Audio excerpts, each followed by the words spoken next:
I just want to show you a few things. You want me to be the holder? You want to be the holder? Yeah, help you out there. Okay, so the first thing that I'm going to show you,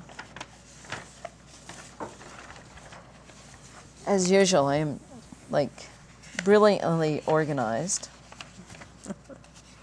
You have quite a pile there. Here it is. This is the pile. This is the pile. So I'll just take a look at that. And this is the radiation through the brain with the cell phone. A 5-year-old child, a 10-year-old child, and an adult. Yes. Oh, yeah. You can see how much more it penetrates into the young child's brain. Yes. Yeah, and the skull's thinner, the brain's a little bit more aqueous. Mm-hmm.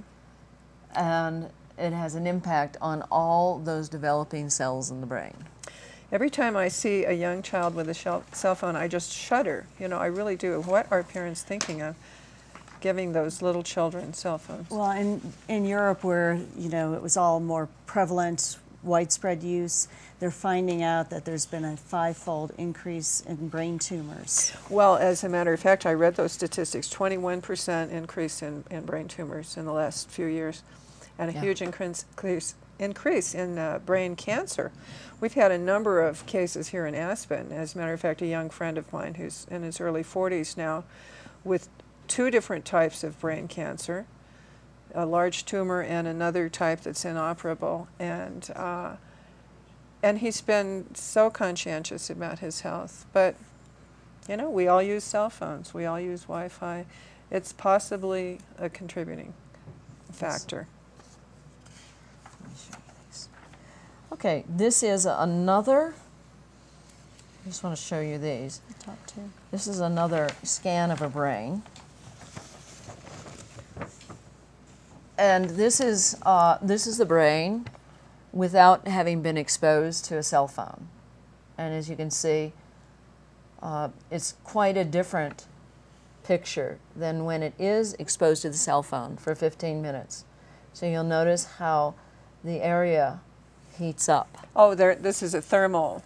This is a thermal. It's more stress-induced Yes. heating versus true, you know, thermal microwave Well, type thing. you know, you can tell, I can tell, at least when I'm using my BlackBerry, it gets hot after a while. The phone is hot, and I start to get a migraine headache. I can't use my phone for more than about 5 minutes without getting a migraine headache. So that would certainly explain why. Yeah.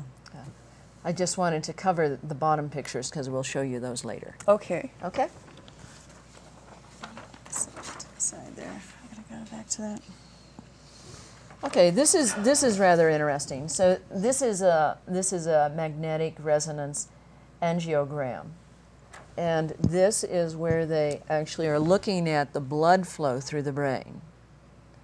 So this is the blood flow through the brain, and wherever the yellow dots are, the blood flow is unrestricted, and it's you know, it's like good blood flow.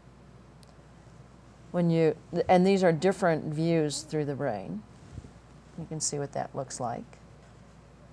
So this is a normal brain. Normal brain. Normal This is brain. the So normal this is brain. the same person. I mean, this is not the same person as that person, but this is Right. This is one These are person. different views of different of views a normal of the brain. and you can see how the blood flows through the brain. And then I'm going to show you. This is the brain on a 15-minute cell phone call. I don't see any yellow dots. You don't see any yellow dots. The red dots and are where the blood flow is restricted. Ooh. So you can see. All over.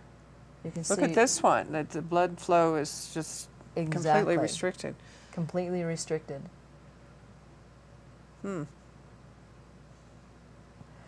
So these are a couple of, and they've done these not just once or twice. They've done these many times with different people.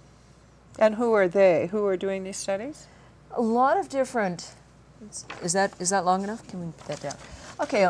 There's a lot of different research now around the whole world that has come out of you know, what is it that we can study about cell phones? What is it that we can do with cell phones? And people were really interested in seeing if they could duplicate some of the studies that Dr. Carlo did. And the European countries actually took it on and they duplicated every one of Dr. Carlo's studies, and they got the same results. And then the European countries and other countries around the world decided to put together different studies. So they actually came up with many other studies that they are now doing around the world, and they've put together a whole series of studies that the study is complete. It's been a couple years, and they are actually not letting it out to the general public in America. And well, and why then- is that? why is that? So we don't know. Well, Makes you We can wonder guess. why. I mean, the cell Yeah. phone companies didn't show up for the congressional hearings, and the doctors in Pittsburgh and other doctors around the country are doing, doing a lot of research about it, and coming up with. There's a lot to be questioned about how safe these are.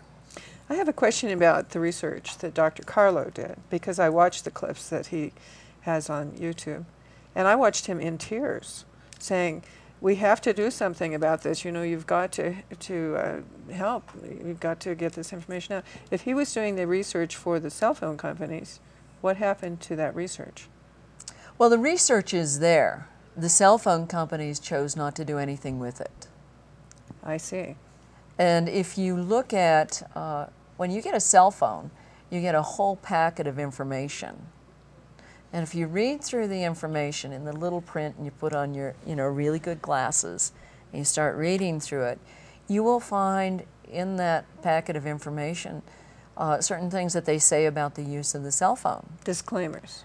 Well, they don't call them disclaimers. They call them, okay, you're not to use your cell phone for more than, I think it is, 15 minutes or 5 minutes. They actually say that Yeah. in the directions for the cell And a phone. lot Who of the cell reads phones. those? I know, nobody reads those. It's probably, as you said, Yeah. in the very small print. Yes. Yeah, just get me my cell phone. Yeah. Also, don't keep it on your body, and use it for But they sell limited little calls. holsters for you to hang it on your body. Yeah, All right.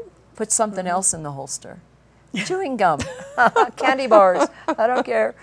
Not a Oh. cell phone. Yeah. All right. Okay. So, so what else do I want to? Oh, I want to show you. This is an interesting picture. And this was in Popular Science magazine, February 2004. And the study was done in Sweden. And they did this. This is a rat's brain, but they did this with many different types of animals. This is a rat's brain. And on the top here, you see the normal rat brain. Then what they did is they exposed the rat to 2 hours of a cell phone with different frequencies.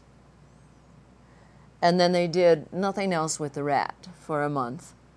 And after a month, what they did is they did an autopsy or a biopsy on the rat's brain. And what you can see is, I don't know if you can see that, but the little brown circles there, Hold that up a little higher. little brown circles Yes, are here those- and here. Notice how the rat's brain has shrunk. Oh my goodness! It's a considerably. dehydration. And those little brown circles are like a leakage of the blood-brain barrier. So the blood is leaking into the brain with the toxins. And this is after a 2-hour exposure. I had heard about these Swedish studies. In fact, Larry King Live had a show big on one, cell yeah. phone usage, and they brought in some scientists who had different points of view, and they talked about these Swedish studies. And then